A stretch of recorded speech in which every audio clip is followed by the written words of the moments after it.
Akhirnya Nabi Musa punya pengaruh besar di kalangan punggawa Fir'aun. Karena ketika debat terbuka itu punggawanya dengar.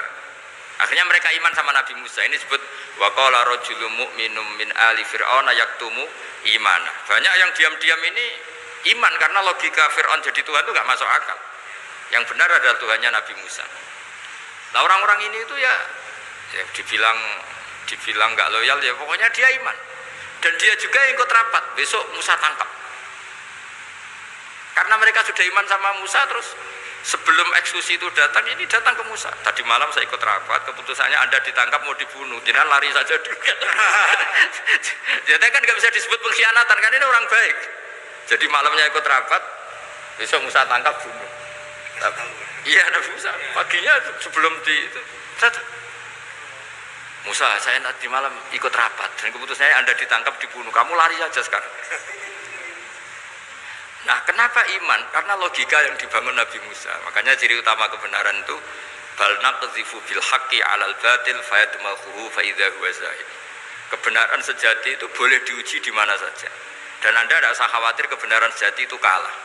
Pasti menang. Kalau kebenaran itu kebenaran sejati pasti. Nabi Yunus itu minggat tadi abaqo itu. Abaqo itu kalau dalam bahasa Arab pergi gak pamit. Kalau orang Jawa bilang minggat. Kalau itu sebenarnya saking mangkelnya, saking emosinya, beliau akhirnya meninggalkan kaumnya tanpa pamit.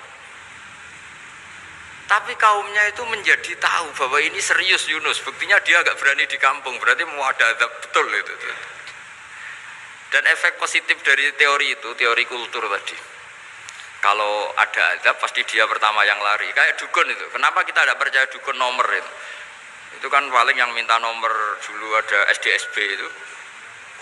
Forecast itu kan paling salam templeknya kan 100.000. Padahal dulu forecast itu berapa? Kalau menang. Kan miliaran ya, juta. Itu untuk kultur kita agak percaya dukun kan ngapain ngumpulin uang 100.000. Kalau dia tahu nomornya kan mendingan tombok sendiri gitu. Itu kan. Jadi orang itu mesti punya teori umum untuk membenarkan sesuatu atau membohongkan itu. Akhirnya umatnya Nabi Yunus itu iman. Iman itu artinya percaya kalau ini tidak main-main. Buktinya Nabi Yunus gak berani di situ. Akhirnya mereka tobat. Saat itu juga mereka wiridan di lapangan. Terus semua kesalahannya diselesaikan.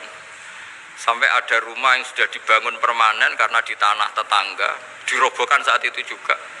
Bahkan ada batu yang dulu nyuri, satu dua batu yang dulu hasil nyuri, saat itu juga dirobohkan, dikembalikan sama yang punya. Hari itu semua kedoliman diselesaikan. Ini penting saya utarakan, jadi tobat itu tidak hanya istighfar. Kalau istighfar ribet, tobatnya orang punya utang terus istighfar gitu kan ribet. Kan ribet itu. Ada punya utang terus minta maaf itu kan ribet itu kan. Harus diselesaikan itu.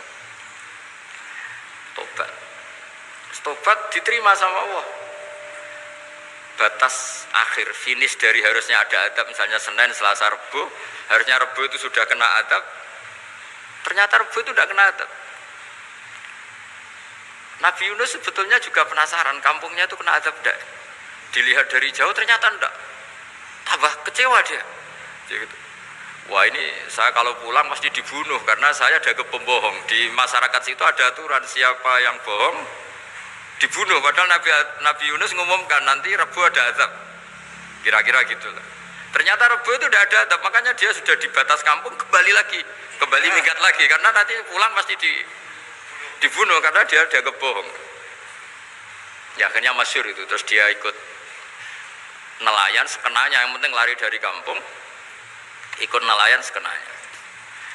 Zaman itu, ini saya ulang lagi zaman itu.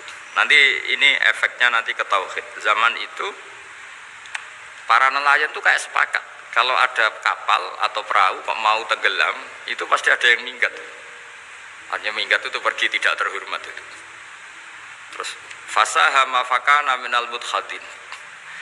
Nah, dulu itu orang sudah punya peradaban. Ini cerita kultur, sudah punya peradaban. Punya peradaban. Ya sekarang gini, kalau nyemplungkan salah satu kan tidak adil diundi. Ternyata yang keluar dia Nabi Yunus. Terus mereka tahu ini orang nggak pantas dikorbankan. Karena Nabi di mana-mana itu ganteng. Memang Allah itu punya sunat unik. Nabi itu harus paling ganteng di kampungnya. Nasabnya juga harus paling baik.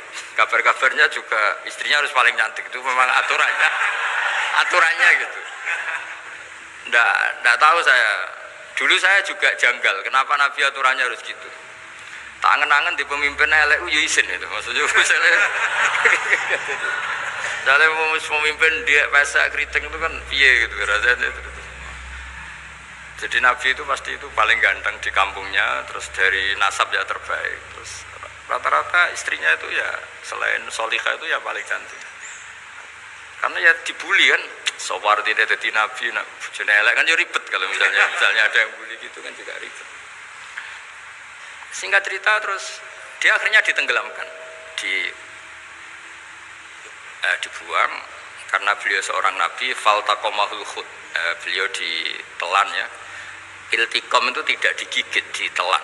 Karena ditelan beliau tidak mengalami dikunyah, ditelan. Iltiqam itu ditelan. Karena beliau seorang nabi, di dalam batnil khut itu di perut itu dia wiridan, dan barokahnya wiridan itu perut ikan ini menjadi masjid.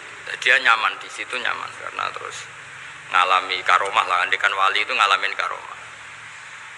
Nah, kesimpulan dari cerita ini itu apa? Masyarakat itu akan selalu dengan kulturnya sendiri. Para nabi juga punya kultur sendiri. Dan Allah yang ngelola itu semua. Saya ulang lagi, Allah yang ngelola itu semua. Makanya terus dua kultur ini kalau Allah menghendaki itu gampang sekali. Akhirnya yang terjadi apa? Nabi Yunus jadi kasih sanksi Allah karena pergi tidak pamit. Masyarakatnya justru enggak, karena tobat. Dan tobatnya masyarakatnya ini karena kekeliruan Nabi Yunus. Keliru dengan makna bukan dosa. Andai kan Nabi Yunus saat itu kok di rumah ingin menyaksikan adab, itu masyarakat mesti gak percaya kan ada adab. Mau ada adab kok dia di rumah gitu. Jadi unik, Allah cara ngelola masyarakat itu unik. Dari keunikan-keunikan cara Allah ini kemudian lahirlah ilmu yang bernama ilmu tauhid, ilmu tawakal, ilmu pasrah nang pangeran itu.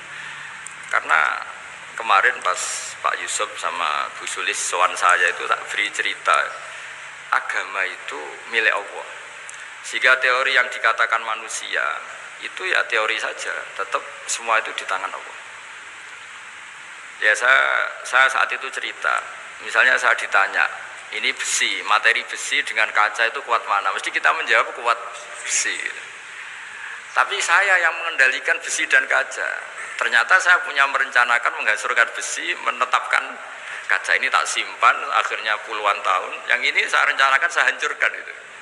Andai kan si yang menjawab tadi tahu rencana saya, mesti kuat bilang kuat kaca. Gitu. Makanya contoh paling gampang tadi. Dinosaurus itu hewan paling kuat, malah musnah itu. Pitik yang nggak kuat sampai sekarang gitu. Karena Allah bikin dinosaurus itu punya rencana dihancurkan itu. Sementara ayam enggak, gue rame-rame itunya gitu. Sehingga ya sudah. Nah, agama itu seperti itu. Agama itu sesuai rencana Tuhan. Sehingga ini cerita Nabi. Sehingga Nabi itu kadang nggak tahu bedanya antara sesuatu yang punya data, punya perangkat-perangkat untuk menuju A misalnya, itu nggak tahu bedanya. Jadi kalau Nabi ditanya misalnya gini, onta itu lahir dari betinanya, dari indukannya